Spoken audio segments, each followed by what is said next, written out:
go for the Lancelot out of nowhere. Wow. Great mix of styles, great mix of possibilities here. The Sushin, by the way, can lift up the Nightmare Spawn and toss it away out of effective range. There's so many ways that RQ can play this, and you have to wonder, what's the idea? Which lane do they really want to prioritize right here? Because Team Liquid have solid laners of their own. It's such a good mix from both these drafts, man. TLID and RQ Hoshi. And we asked for a prediction. Though Arcadia said RQ because he's a part of the kingdom, he says it's going to be close. Both teams have been amazing, and I think it does reflect that in the draft itself. Arashi, is it 50-50? Ooh, man.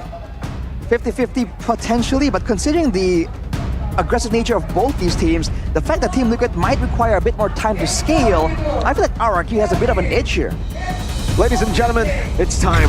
You see the Garuda wings of Mpl Indo. You see the Franco as he hooks us back into the land of Dawn for our match of the day.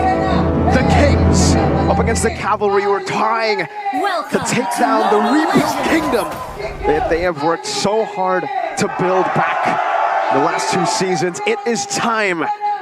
RQ Hoshi takes on TLID. To see how this plays out, especially in the roaming position. The fact that E-Dog is now on a Hylas, it's strong, it's tanky, but it's not really as dynamic as the Ruby that he is now quite notorious for. Looking at the battle spells, no Purifiers on the side of Team Liquid, so it's very, very interesting, very confident for RRQ. In Pure Rage on Tsujin means that he can do percentage max HP damage as well and maintain a bit more of a good mana pool. So in the prolonged fights, RRQ might have a bit more of an edge here compared to Fabian. My question right now with the Impure Rage is, are we going to see the Sutsujin Lancelot tank, the hybrid build, maybe Thunderbolt War Axe, as we've seen a lot of different players go for that, even on the Rogers. TLID very aggressively invading towards the other side of the jungle. See here, Fabian dealing damage on towards E-Dog. And RRQ here, they will stabilize, especially in that gold lane here. Again, the emblems by IndieHome, 4 tenacities for the set of RRQ. They are gearing up for a scramble, and they are playing it pretty safely as well. Even Skylar going in for the Inspire gives him more damage, but also more sustainability. The fact that there's a Chushin in the mid lane, though, means that RRQ can be a bit more safe. Look at Jawhead play, though. Wow. That's an Egyptian there. On towards one member, Tsujin will Phantom Execution out the way. That's Fabian picking up the first blood. The Cavalry drew first blood. Wow, Aaron Shiki's laning has been impressive. Actually going head-to-head against the Harith, who on paper, theoretically, should have the edge. The Harith pick definitely dangerous, but Carry is one of those weird marksmen that can kind of make it work. Aaron Shiki is playing it well, though, but with the level 4 Zaman Force available, seems like he will respect that potential. But the Turtle is up right now, and RRQ are on the back foot after losing their mid laner. The Sushin is a great option to try and go against Assassins, because you can itemize a lot more flexibly if you want to go for something a bit more tanky, because you don't really need the damage in order to be useful, right? It's about the damage over time. It's about spending time here, lifting people up with the Lantern Flare, and look at that, Rin's already making full use of it. The delayed turtle take here. The Kings and the Cavalry don't want to charge just yet. Fabian has been busy though. More busy than Sutsujin on the Nolan. Is an advantage that we expect from Nolan. Ejector Unstoppable Force. On towards one. The backside is actually a run now, receiving a lot of damage. Oh, good penalty zone, as Fabian will not be able to execute member.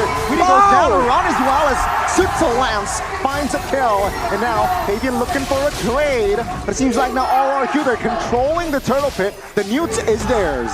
The Kings aren't playing like Kings, they're playing like Assassins. 1v1, the duelists. Fabian, I don't think he can steal this. RRQ Hoshi with a big win at the start of the game. 2 kills, traded for 1, and a big neutral objective. There was some fancy movement coming in from Susujin on the Lancelot. Of course, we haven't seen Lancelot in so long, so it might not be as fair. But looking at the talent prediction, it's also unfair, because everyone's... Actually, no, it's actually quite fair. It's 3-3. 3-3, Gani. Gani says 2-0-2, man. A whole lot of confidence here for the new lineup of TLID. Is that personal, Gani? That's the real question. It's not personal. What? The world does not revolve around you, Rosh. Wow! It's Aaron Shiki, man. He is I see. Iron Man. He's him. Oh! Is he him, Gani? Is he Iron Man? Is he going to snap his fingers of course, and beat the man. Kings? Hey! Whoa, Shout out to Mr. Dead End! Dead End from Bogor! Ladies and gentlemen, who's restreaming here. Mpl X-Streamer, he's gonna notice in a bit. There you go. Let's see his face. Oh! Shout out to the winning pose from Dead from Bogor. And shout out to him, man. You guys can go and check him out. Free stream, Witty. Good ejector, but only on towards the Horsey. The irony is, they're the cavalry taking on the Horsey. The horse is just way too tanky, and that is what RRQ has as an edge here. They can keep opening up the maps because they know, at least for now, there isn't really enough damage. Even later on, when you know you have a carry to try and lock down, to try and melt down this Hylos, there's no way to stop him from just running off with the glorious pathway. So the Jawhead will have to be forced to use most of the card control tools on the Hylos, and if they do that, Susujin can definitely take full control over the game. He's gonna get jumped on right now, though. Ooh. Gets out. Susujin. He's a mercenary, it feels, you know? He's been bought by so many different teams, played for so many different teams, started his way in EVOS, and then moving to KGE in Malaysia, and now the mercenary for hire has been hired by the Kings. Fabian zoned away in the mid lane. Man, this prio has been ridiculous, and finally Skylar getting that advantage in the bottom lane. Ooh, that was Aaron Shiki with the lemon sticker as well. Now, the neutral objective take again. It will be RRQ controlling that side. So, penalties on quicker though. Might run. No bomb damage here as Susujin only finds the turtle. It's going to be an Iron joining the fight as well. 2 members of RRQ deleted. They're down. Wow, 2 for 0, RRQ. They play that perfectly. They know exactly how they want to do this. They want to play defensive, reactive, so they don't spend much. But look, Susujin and Fabian 1v1. It's a 1v1, Fabian! Volume 1 of Jungler. CLID wins this one. Oh? It's going to be Darren. Will he find it engaged? Yeah. He will find the payback at all. Fabian technically getting 2 kills. Yeah. Unfortunately, that does end up being worth it for Fabian. And man, if we talk about Fabian, this guy is no newcomer when it comes to usurping a king. He usurped the position of King Gugun, and now he might be trying to usurp the rebuild of the kingdom. Looking at the items though, Starlium and Thunderbolt completed for RRQ, for Susujin, sorry, for Dyron and for Skylar. So the burst damage is definitely something that Team Liquid has to be careful about. Whereas on the side, you can see Rins go for the Clock of Destiny, so it's still a mage build, potentially going in for the glowing one as well. So he won't be going for the more defensive style as Weedy gets jumped on. He has an ejector. He did not expect the reinforcement there. Thankfully, he has the flicker to get out. Look at this movement from RRQ though. They're rotating a lot more efficiently compared to Team Liquid because they have control, right? This mid game with the Tsushin is just so dangerous for RRQ, and they have the Hylos as well to open up the map in the way that Team Liquid cannot. So Team Liquid is forced to take different routes all across, and Iron Shiki gets jumped on. Yep, with the flicker as well. Pops now, good ejected onto it. Eat under the turret, but the damage from Skylar is huge and massive. Iron Shiki finds a kill as well. Oh my goodness, that's a joke! That's an outplay by Iron Man! And in the front side as well, it's gonna be Rinse taken down. Team Liquid, they're collapsing. Iron and Skylar, can they do it? Iran taking damage. Repositioning as well, but TLID finally finding a great trade. The cavalry strikes back, and again, it's through the flanks, it's through attacking from different angles, and it's through protecting Mr. Aaron. Hey, Sir Aaron, the knight for the cavalry. What a play! It's almost like a misplay coming in from Susujin diving in there, 1v1. Weedy once again gets jumped on. RRQ going aggressive, even though there's only 2 of them right there. They're just showing dominance, and Team Liquid will respect it. They're backing away right now, and RRQ has a chance to try again. Oh, Rins! let's see, Rins though, trying to make a play on towards Aaron. Not the Gorge pathway. Oh, the damage comes through. Aaron stuck, and Skylar punishes. Rins goes down. It's mid for gold. Aaron now engages with a penalty zone now with a dominant descent as well. Skylar, good night. And now take a look at Weedy. We see a lot of damage. Susujin though will not be able to finish the job as Fabian finds the kill. Now it's an all-out war. 4v2 Edok running for the hills with the revitalize. Dyron and Edok, can they make something as Weedy's low? Dyron finds assassination. Iran and Dyron. But yes, Kiel Fabian looking for an angle here to find assassination for the payback. Whoa! It seems like with the glorious pathway, Edok saves the day. Divine intervention. I remember the moment he defended against Geek Fam in Season 12. And you said he made a deal with the devil. It seems he might be making the same deal for this game, Gani. There's a close fight, but RRQ definitely fell short there. Sutsujin seems to be struggling to try and find the impact when he's being zapped by the Nightmare Spawn, while Aran is just in his face. Skylar and Sutsujin both are just getting zoned by this Terizla pick, and now they're going to lose a turret on the top side as well. Team Liquid don't have control over the Lord Pit, but they definitely have control over the map at large, as Sutsujin shows on the top side. That's a signal for Team Liquid to get going. The gold lead is gone. It was pretty big for the Kings, but now the Cavalry have been able to take it back. Sutsujin? Oh, good stun. That's Sutsujin here trying to get space. RQ though, they will take their time. Both teams will take their time here, waiting for info. Playing their cards right at this point, you know, going for the farm. And by the way, Fabian, the Usurper, has been busy. Just clearing out the jungle, getting this level lead. These small wins for TLID, for Fabian, that has played a massive role in a lot of their successes in the team fights. And now, their composition can really strike fear into the Kings. They can go for fights. Oh, that's a good attack to Dyron. Breaks the down. 5v4, penalty zone. Edog to the backside, trying to hold on. Aran though will not be able to sustain the damage. RIQ, Demon fights 4v4 Lord, 8,000 HP. Can they commit? No. Both teams will concede on the Lord, but Fabian is actually now moving. CSkill secures it. RIQ, they will defend this Lord. A battle of Sutsujin and Fabian, and Yehezkiel, the X Factor, takes it away. Skylar takes away the purple, but actually it's Sutsujin who gets it. Didn't have the red tree there, but the Lord did go to TLID. It's still 50-50 at this point of the game, 10 minutes in. RQ should be able to defend this. And Sutsujin. Oh. Calmly done by Sutsujin with the flicker as well. Really wasted that flicker, and RQ, they got info. Happy feed from Sutsujin, but man, what a play from Team Liquid to just go and straight up clear up that Lord after RRQ was trying to reset it. Now it's back to the waiting game, and Team Liquid, no flicker on Witty, but they still have engage tools available. Gonna be a clear in the bottom side as Aran looks for a chance to try and start something, but the wave will be cleared before, and Team Liquid, in the grand scheme of things, they're not really using this Lord to its full potential. Definitely not. But again, it's a bit tough knowing RRQ Hoshi still have a lot of the pressure around the map. They've been dealing with the waves one by one, slowly but surely. So TLID need to also hold off from going all in now. They just gotta go for the scraps. They got the tier 2 up top. Now they've destroyed another structure in the Kingdom's castle. Now back again, 300 gold lead. It's literally, there's no lead in this game. Margins.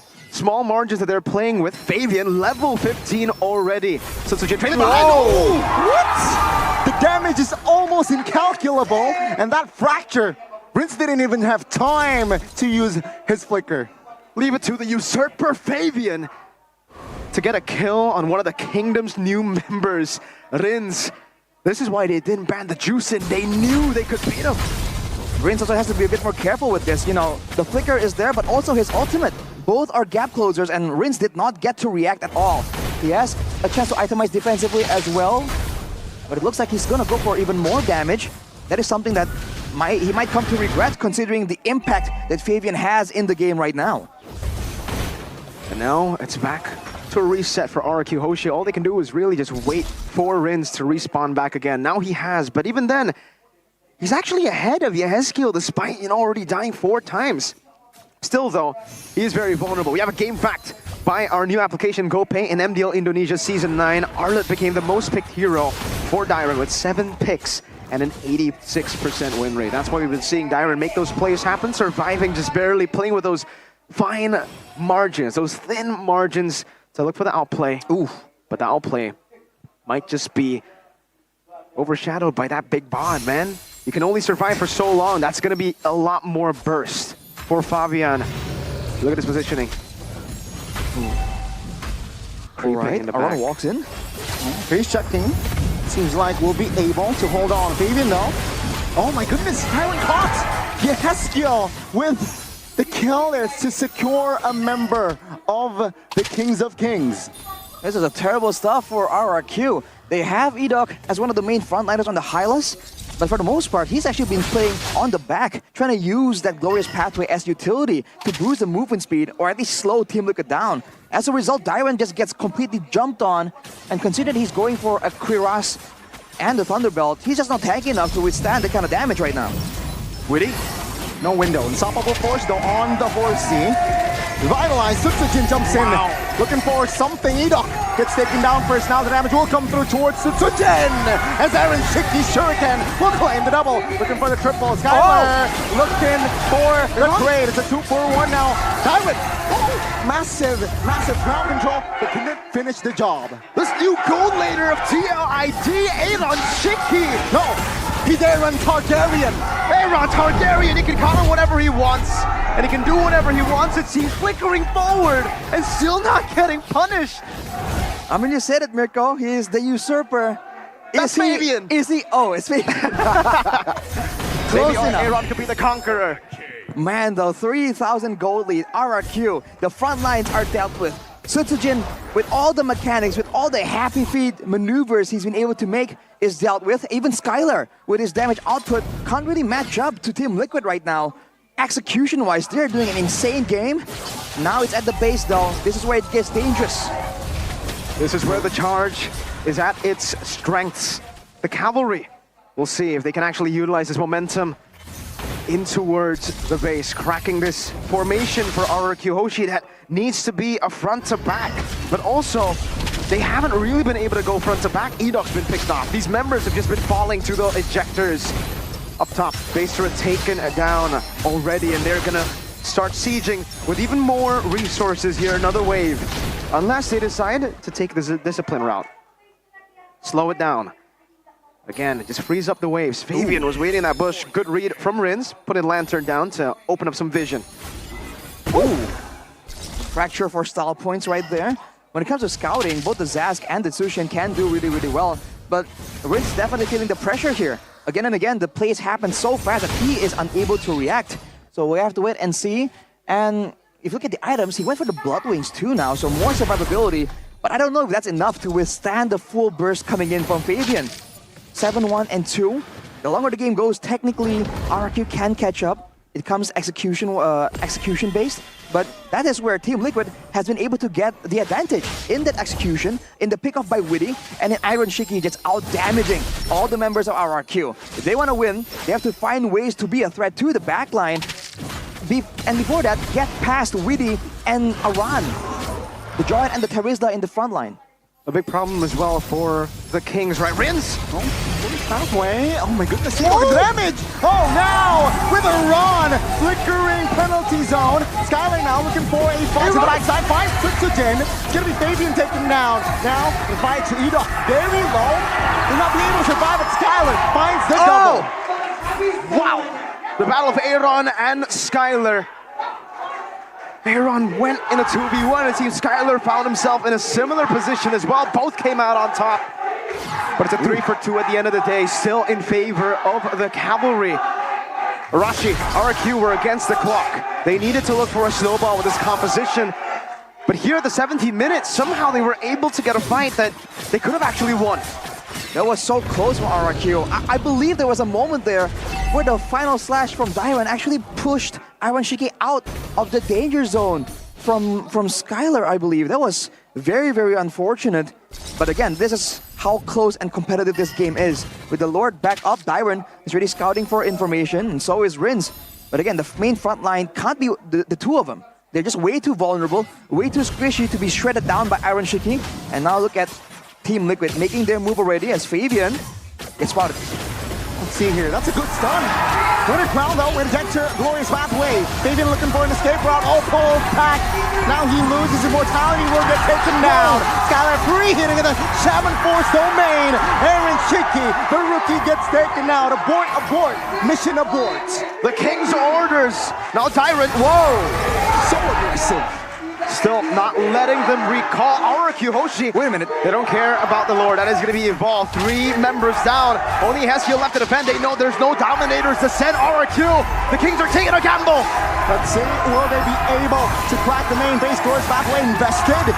Now Weedy still has immortality, but Heskia figuring out The minions cleared though. Really? No, not yet. One more minions and RR kill. They exploit that, ladies and gentlemen. Game 1 goes to the kingdom. Wow.